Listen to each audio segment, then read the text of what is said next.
Bechoros, the Vav Aleph. On account of the following blemishes, a makor may be slaughtered. Its ear is notched in the cartilage, not in the skin, or it is slit, or nothing is missing, or it has a hole as big as a vetch, or it has dried up.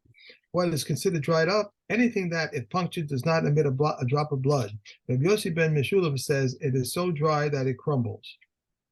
An eyelid that is punctured, notched, or slit, or there is a cataract in the eyes, or a commingling, or a snail-shaped snake-like growth, or a berry-shaped growth. What is commingling? The white breaks through the ring and enters the black.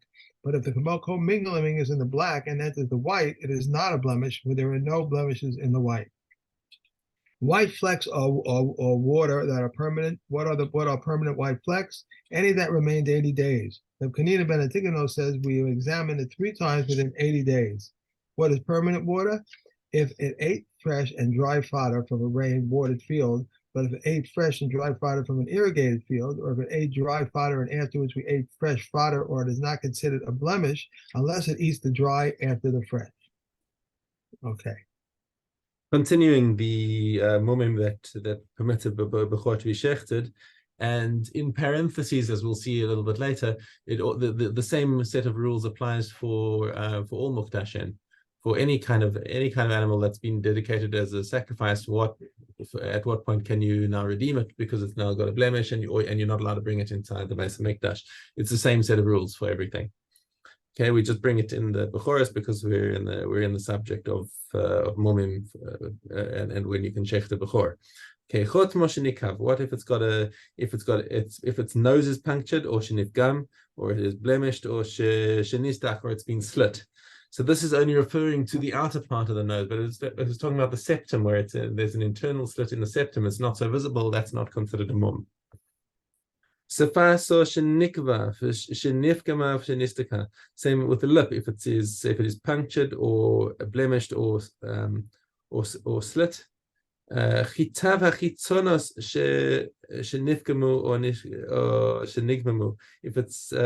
If it's teeth. It says the outer teeth, meaning basically the incisors, have been damaged or blunted or significant. What's the difference between the two words? Nifgamu means that they're lacking, and nigmamu means that they have been cut. Right. This says it's in fact actually the other 2 times you said if the nose is punctured or lip is punctured, and you said blemish. They use the word notched here. Notched. Okay, that's good. Yeah. And the same as here, front teeth are notched or worn down. Okay, great. Thank you. That's a better word. Or the inner teeth, I guess the molars that have been uprooted. Right. Okay. Rabbi Chanina ben Antigonus Omer, Ein bodkin min ha'mas imos lifnim, af lo esa mas imos. He says we don't need to check the inner teeth because they're not visible from the outside, and therefore they don't constitute a mum. However, halacha does not follow Rabbi Chanina ben Antigonus. Nifgam hazovan. So this over here is there's a sheath in which the male organ is concealed, and if that has been well, it's the same nifgam, notched, I guess. Right. Or area shall nekeva b'mukdashin. Same thing goes for the female parts of mukdashin. Like let's say you've got a shlamim that can be a female. That also is considered a mum. Nifgama hazanav min ha'etzim, or the tail has been damaged from the bone. Aval lo min ha'perek, but not from the joint. So the etzim. So if it's just damaged inside one of the joints in between the tailbones, that's not considered a mum. Or what happens if the tail splits out into, like, there's a secondary bone coming out from the tail? Or sheer basam ben chulia lechulia melo etzba, or if there's a gap between the tailbones that's as thick as a finger, that is considered a mum. Mishna Vav, ein lo beitzim, if the animal lacks testicles, or ein lo ela beitza achas, it only has one testicle. Rabbi Yishmael Omer, im yesh lo shnei kisin. If it's got two testicle sacs, yesh lo shnei beitzim. Then he says, if it's got the two testicle sacs, then the other testicle is going to be there. Okay. Ein lo ela kis echad. However, if it's only got one sac, ein lo ela beitza achas, and then you can say that it's a mum. So Rabbi Yishmael is a little more machmir here. He says that you don't have to see the testicle in order to know that it's there. If it's got a sac, it's there. Rabbi Kiva disagrees. He says moshivo al akuzo umemaich. What you do, you got to manipulate this animal by kind of seating it, and manipulating the testicle sac, the scrotum, whatever it is. Im yesh beitza sofa lates. If there is actually a testicle, it will descend. Okay, so basically you've got three different opinions here in the Tanaim. One says that the Tanakama says that if you don't see the testicle, it's not there. Okay, and therefore it's a mum.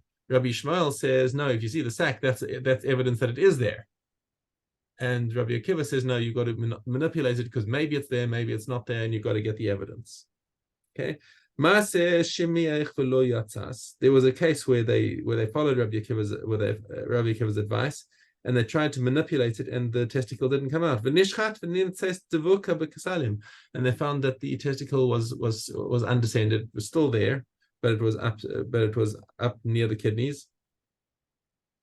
Hold on, kasalim is not the kidneys. What are kasalim? How did they translate it? They call it loins. Loins, okay. Loins. The Hitir, Rabbi Akiva, and Rabbi Akiva said, no, that's fine. For us, Rabbi Yochanan ben Nuri, was more like was of the opinion that that's not considered a mum. It was shechted even though it didn't have a mum, and therefore it is aser b'hana. So now as for the halacha, it's actually not clear because Rambam rules like Rabbi Akiva, and the Rosh says in the name of Ramban that it's like the Tanakama, that you don't need to check. If it's not descended, then it's considered a mum. Okay. Right. Bechoros base 10. An animal born by cesarean section and the one that follows it, Reb Tarfon says both must be left to pasture until they develop blemishes, and they may be eaten with a blemish by their owner. Rabbi Kiva says neither one is a Bechor. The first because they did not open the womb, and the second because they were preceded by another.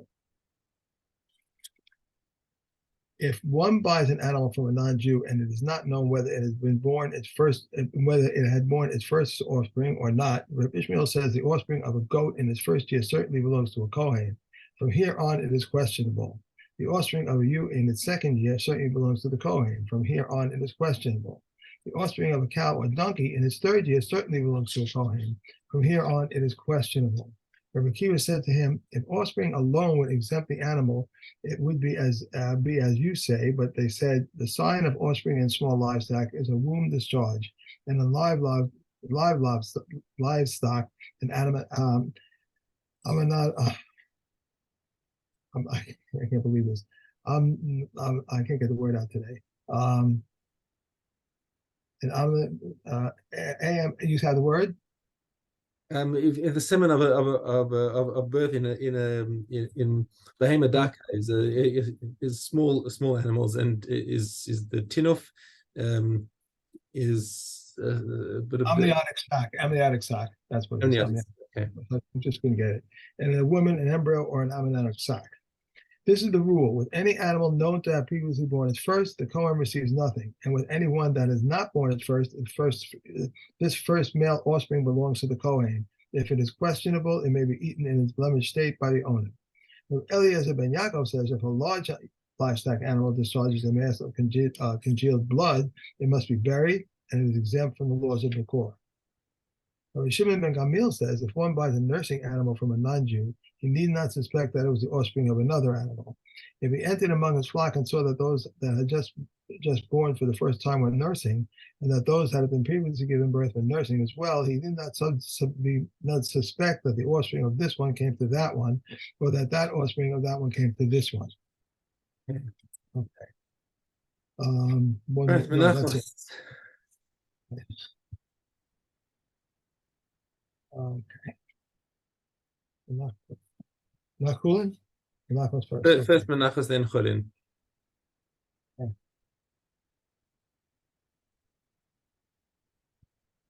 Okay. Yud Gimel, Yud Aleph.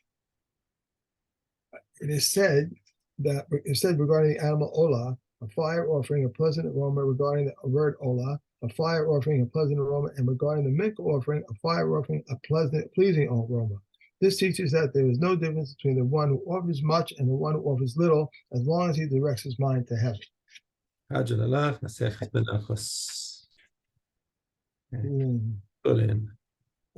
All may slaughter, and their offering is valid, except a deaf mute, one who is mentally deranged, and a minor, lest they bungle their slaughtering. But any of these who slaughter with others watching them, their slaughter is valid. That which a Gentile slaughters is nevela, and defiles by carrying. If one slaughters at night, and similarly, if a blind man slaughters, his slaughtering is valid. If one slaughters on Shabbos or on Yom Tov, even though he is liable to pay with his life, his slaughtering is valid. If one slaughters with a hand sickle, with a flint, or with a reed, his slaughtering is valid. And all may slaughter, and we may always slaughter. And we may slaughter with anything except that with a harvesting stick, a saw, teeth, or a nail, because they strangle. But if one slaughters with a harvesting sickle using a forward motion, Beis Shammai declares it invalid, and Beis Hillel declares it valid, and they are smooth out its teeth. It's like a knife. Okay. And we are on to Avos.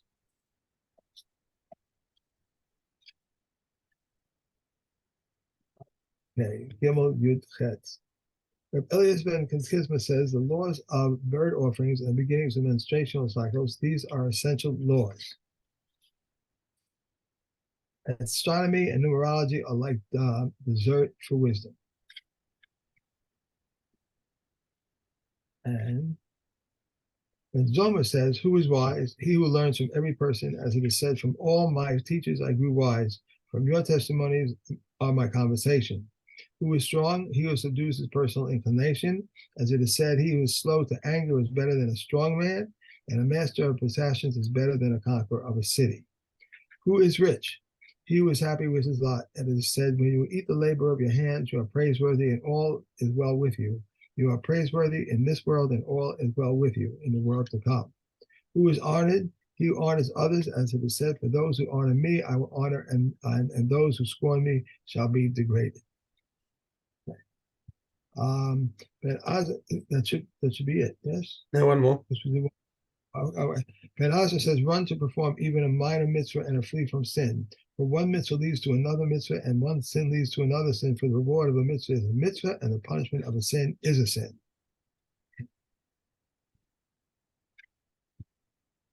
And Gittin.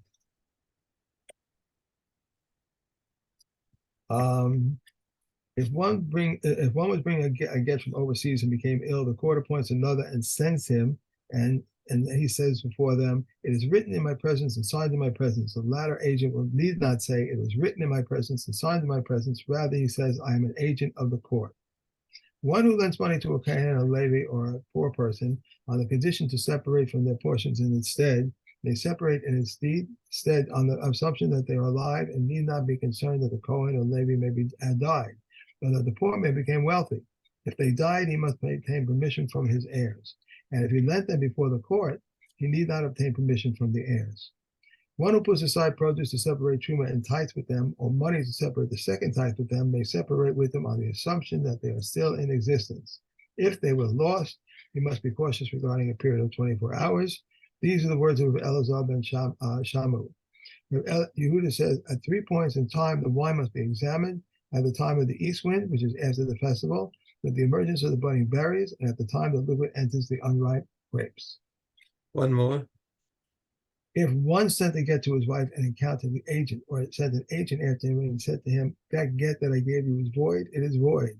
If he reached his wife first and sent an agent to her and he said to her, that get that I sent you is void, it is void. If the above occurred after she received the get, he can no longer nullify it. All right, Shabbos.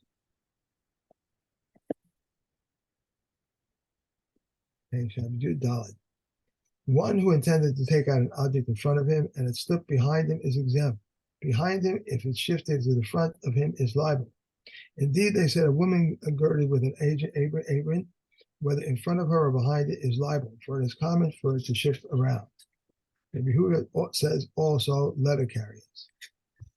One who takes a loaf of bread out to a public domain is liable. If two people took it out, they are liable both. They are both exempt. If one could not take it out by himself and took two out, and two took it out, they are both liable. And the Shimon says, however, exempts them. One who takes out foodstuffs less than the prescribed amount in a vessel is exempt, even for the vessel, because the vessel is secondary to it. A live person on a bed, he is exempt even for the bed is secondary to him. A corpse on a bed, he is liable.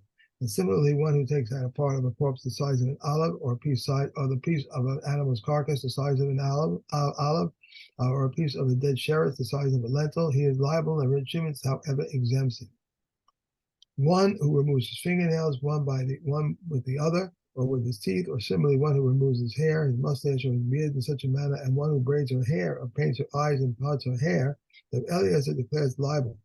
That the sages prohibit them as rabbinical enactment. One who detaches a plant from a perforated flower pot is liable, and from an unperforated one is exempt. But Shimon, however, exempts in both cases. Bechoros. $1. If one throws tumah from place to place, whether he throws a loaf among keys or a key among loaves, the loaves are tahu. The Yehuda says if one throws a loaf among keys, the loaf is tameh. But if one throws a king among loaves, the loaves are tahu. If a sheretz was in the mouth of a weasel and the weasel was walking over bread loaves of truma, and it is questionable whether he touched the loaves or did not touch them, his doubt is tahu. The sheretz was in the mouth of a weasel and a nevela in the mouth of a dog, and they passed between tahor people, or tahor people passed between them. This doubt is ruled tahor, since the tumah does not have a place. If they were picking at the sheretz or nevela on the ground, and the tahor person said, "I walked to that place, but I do not know whether I touched the tameh item or did not touch it," then uncertain is ruled tameh because the tumah has its place. Okay. Even That's it. That's 3. Okay. Okay. Do you want me to write you in the morning that I'm home, or? Yeah, it's a good idea. It gives me a especially if you're available early, then it gives us the opportunity to start early. Great. Okay, I shall. Thank you. Okay. Have a great day. Enjoy. You too. Good day. Bye.